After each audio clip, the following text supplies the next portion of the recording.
Hi friends, நம்ம எல்லாருக்குமே ஒரு காமனான ஃபீலிங்ஸ் இருக்கும். அது என்னன்னா, எனக்கு எந்த ஐடியாஸும் வரவே வராது, எனக்கு க்ரியேட்டிவிட்டி மைண்ட் இல்லை அப்படின்றது. ஆனால் ஒரு விஷயத்தை நீங்கள் கிளியராக புரிஞ்சுக்கணும். உங்களுக்கு க்ரியேட்டிவ் மைண்டு இல்லை அப்படின்றது கிடையாது, நீங்கள் உங்கள் க்ரியேட்டிவிட்டியை யூஸ் பண்ணலை அப்படின்றது தான் உண்மை. ஏன்னா நாம் பிறக்கும்போதே ஒவ்வொருத்தரும் க்ரியேட்டிவிட்டி மைண்டோட தான் பிறக்கிறோம். நீங்கள் நினச்சி பாருங்கள், நம்ம சின்ன வயசில் நம்ம எல்லாருமே ஒரு இமேஜினேஷனில் தான் வாழ்ந்துருப்போம்.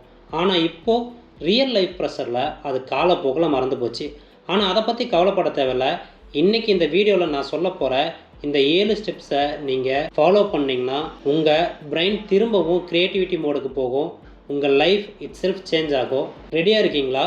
அதுக்கு முன்னாடி நம்ம சேனலை இது வரைக்கும் சப்ஸ்கிரைப் பண்ணாதவங்க தயவுசெய்து சப்ஸ்கிரைப் பண்ணிவிட்டு கடைசி வரைக்கும் இந்த வீடியோவை ஸ்கிப் பண்ணாமல் பாருங்கள். இந்த வீடியோ உங்களுக்கு ஒரு மாற்றத்தை கொடுக்க போகுது. வாங்க ஸ்டார்ட் பண்ணலாம். ஃபஸ்ட்டு, திரும்பவும் ஒரு குழந்தை மாதிரி ஆகணும். நீங்கள் சின்ன வயசில் இருந்ததை கொஞ்சம் நினச்சி பாருங்கள்.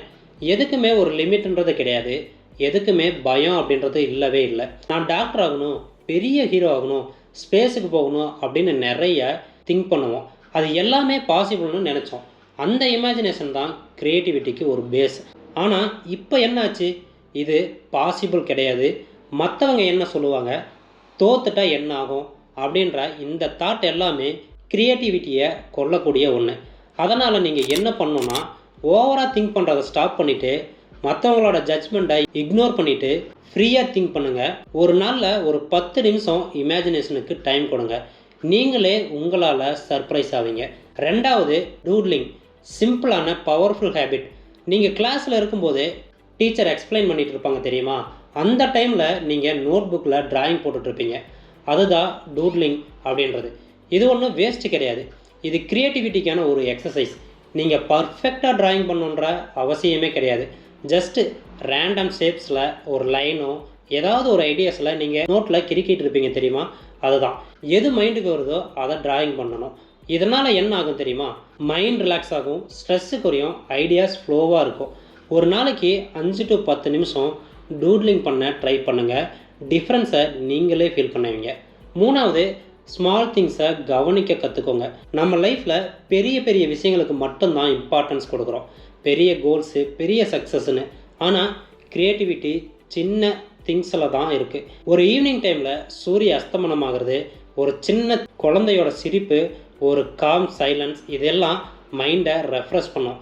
நீங்கள் என்ன பண்ணணுன்னா, ஸ்லோவாக அப்சர்வ் பண்ணி ஃபீல் பண்ணுங்கள். அப்போதான் மைண்டு புது ஐடியாஸை ஜென்ரேட் பண்ணும். நாலாவது, மூவ் யுவர் பாடி. நீங்கள் ஒரு நாள் முழுக்க ஃபோனை யூஸ் பண்ணிக்கிட்டு ஒரே இடத்துல இருந்தால் உங்கள் மைண்டு டல் ஆகிடும். அது நீங்கள் மூவ் ஆகும்போது பிளட் சர்க்குலேஷன் இன்க்ரீஸ் ஆகும், பிரெயின் ஆக்டிவிட்டி ஆகும், க்ரியேட்டிவிட்டி இம்ப்ரூவ் ஆகும். ஜிம் போகணுன்ற அவசியமே கிடையாது. காலையில் ஒரு சின்ன வாக்கு, லைட்டாக ஜாகிங்கு, யோகா, இது போதும். நீங்கள் வாக் போகும்போது கூட பல ஐடியாஸ் நேச்சுராக வரும். அஞ்சாவது, கம்ஃபர்ட் ஜோனை விட்டு வெளியே வரணும். நம்ம எல்லாருமே சேஃபாக இருக்க விரும்புகிறோம், சேம் ரொட்டீன், சேம் லைஃப். ஆனால் க்ரியேட்டிவிட்டிக்கு க்ரோத் வேணும்னா ரிஸ்க் எடுக்கணும். ஒரு புது ஸ்கில்லை கற்றுக்கணும், ஒரு புது இடத்துக்கு போகணும், ஒரு புது எக்ஸ்பீரியன்ஸை ட்ரை பண்ணணும். நீங்கள் புதுசாக ஏதாவது பண்ணும்போது பிரெயின் எக்ஸைட்டட் ஆகும், ஒரு புது கனெக்ஷன் உருவாகும், ஐடியாஸ் பஸ்ட் ஆகும். ஆறாவது, போர்டமை அக்செப்ட் பண்ணணும். நம்ம லைஃபு இப்போது ஃபுல் பிஸியாக இருக்குது, ஃபோனு, சோசியல் மீடியா, வேலை அப்படின்னு. நம்ம பிரெயினுக்கு ரெஸ்ட்டு கிடைக்கவே கிடைக்காது. அதனால தான் க்ரியேட்டிவிட்டி பிளாக் ஆகும். ஒரு நாள் ட்ரை பண்ணி பாருங்கள். ஃபோன் இல்லாமல் இருக்கணும், சைலண்டாக இருக்கணும், ஜஸ்ட் திங்க் பண்ண. ஃபஸ்ட் போரிங்காக தான் இருக்கும், ஆனால் ஸ்லோலி மைண்ட் கிளியர் ஆகும், தாட்டு செட்டில் ஆகும், க்ரியேட்டிவிட்டி நிறைய வரும்.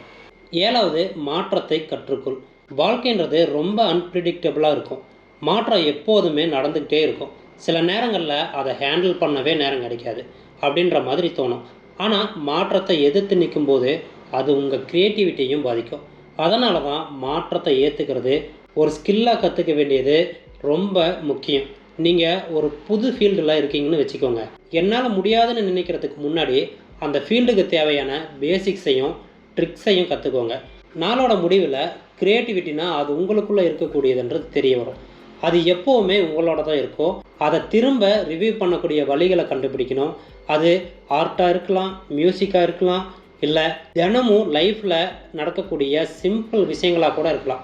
முக்கியமானது என்னென்னா, வாழ்க்கை எவ்வளவு ஓவர்ஹெல்ம் ஆனாலும் நீங்கள் தொடர்ந்து ட்ரை பண்ணணும். ஒரு நாளைய ஒரு நாளாக மட்டும் எடுத்துக்கோங்க. தேவையான போது ரெஸ்ட் எடுங்க. முக்கியமாக நீங்கள் விரும்புகிற மாதிரி வாழ்க்கையை வாழ மறக்காதீங்க. ஸோ ஃப்ரெண்ட்ஸ், க்ரியேட்டிவிட்டி அப்படின்றது கிஃப்ட்டு கிடையாது. அது ஒரு ஸ்கில். நீங்கள் அதை ட்ரைன் பண்ணலாம், டெவலப் பண்ணலாம், மாஸ்டர் பண்ணலாம்.